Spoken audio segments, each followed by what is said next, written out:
आइए करते हैं बात सेहत की। नमस्ते आदाब श्रोताओं, हमारी पहली कड़ी में हमने बताया था मच्छर काटने से डेंगू चिकनगुनिया जैसी बीमारी होती है। आइए आज की कड़ी में हम अपने विशेषज्ञों से जानते हैं इन बीमारियों से बचने का उपाय। नमस्कार दोस्तों आज हमारी चर्चा का विषय है मच्छर जनित रोगों पर जागरूकता और इस बारे में जानकारी देने के लिए हमारे साथ विशेषज्ञ के रूप में है अहमदाबाद से आए हुए कीट वैज्ञानिक डॉक्टर विजय कोहली जी। डॉक्टर साहब, मैं इस चर्चा में आपका स्वागत करती हूँ। सबसे पहले मैं पूछना चाहूंगी कि डेंगू और चिकनगुनिया किस हद तक घातक होती हैं और ये बीमारियां पूरी तरीके से ठीक होने में कितना समय ले सकती हैं? डेंगू और चिकनगुनिया मच्छरजन्य रोग है और ये दोनों बीमारी डेंगू और चिकनगुनिया जो दिन में मच्छर काटता है, एडिस इजिप्टा है, उसके द्वारा फैलाई जाती है। चिकनगुनिया जो बीमारी है ये जीवन लेन नहीं है। चिकनगुनिया में मृत्यु नहीं देखी जाती है, लेकिन काफी दर्दनीय बीमारी है।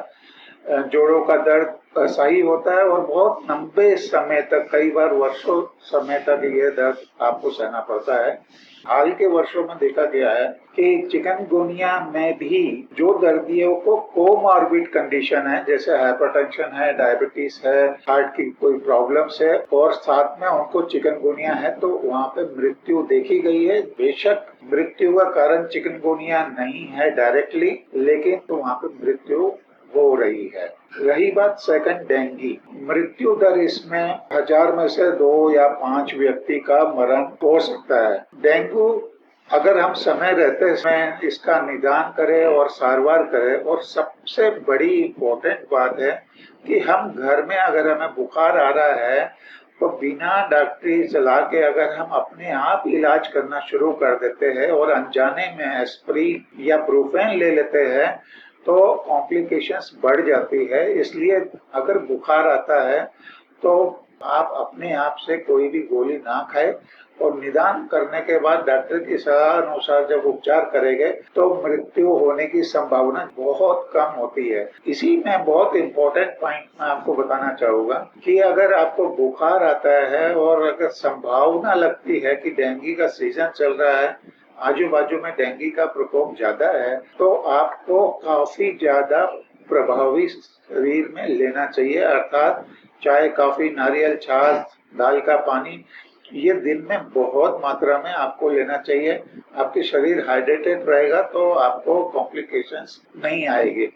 ऐसा देखा गया है कि ये त्योहारों के सीजन में ही डेंगू चिकनगुनिया का मौसम आता है, चाहे वो नवरात्रि है या गणेश उत्सव है या दूसरे त्योहार है, रमजान अभी गए, और ऐसे त्योहार के मौसम में हम निर्जल उपवास दिन भर करते हैं और अगर हमारे को डेंगू है तो इसके विपरीत हमें जब ज्यादा प्रभावी लेना चाहिए और ऊपर से हम निर्जल रहे तो यहाँ पे कॉम्प्लिकेशंस होने की संभावना ज्यादा होती है। रही सेकंड पार्ट प्रश्न का जवाब कि डेंगू और चिकनगुनिया में संपूर्ण रीते सही होने में कितना समय लगता है। डेंगू में एक सामान्य फ्लू लाइक बीमारी है। अगर आपने अपनी बॉडी को हाइड्रेटेड रखा है तो सामान्यतः 4 से 5 दिन में आप नॉर्मल सी आ सकती है। चिकनगुनिया जीवन ले बीमारी नहीं है, लेकिन जो दर्द है वो काफी लंबे समय तक चलता है। उसके जीवाणु आपके शरीर में से निकल जाने के पश्चात भी को जो उसके लक्षण हैं 3 महीने, 6 महीने, 1 साल, 2 साल तक दर्दियों में पाए गए हैं। आगे मैं पूछना चाहूंगी कि यदि डेंगू और चिकनगुनिया दोबारा किसी व्यक्ति को हो जाए तो क्या विशेष सावधानियां उसे रखनी चाहिए? चिकनगुनिया अगर आपको जीवन में एक बार हो जाए तो बाकी के पूरे जीवन के लिए आपकी प्रतिरोधक क्षमता बन जाती है, आपको जीवन भर दोबारा चिकनगुनिया नहीं होएगा।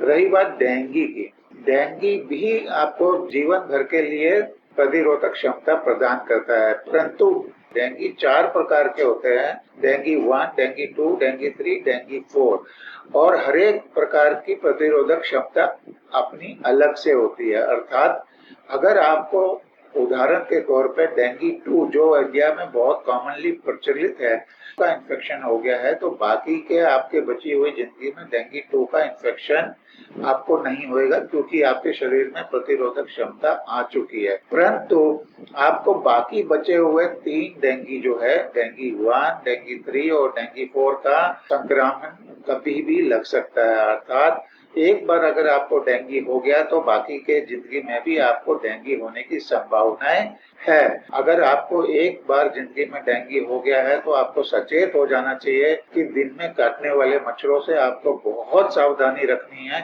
क्योंकि अगर आपको दोबारा से डेंगू होएगा तो कॉम्प्लिकेशंस की संभावनाएं बढ़ जाती है और आपको ज्यादा यातना सहनी पड़ेगी और कहीं पे मृत्यु भी हो सकती है अकस्मात।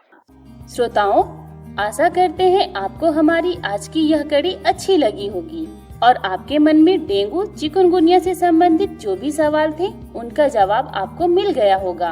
अगर फिर भी आपके मन में कोई सवाल है या अपनी राय देना चाहते हैं तो दबाएं नंबर 3।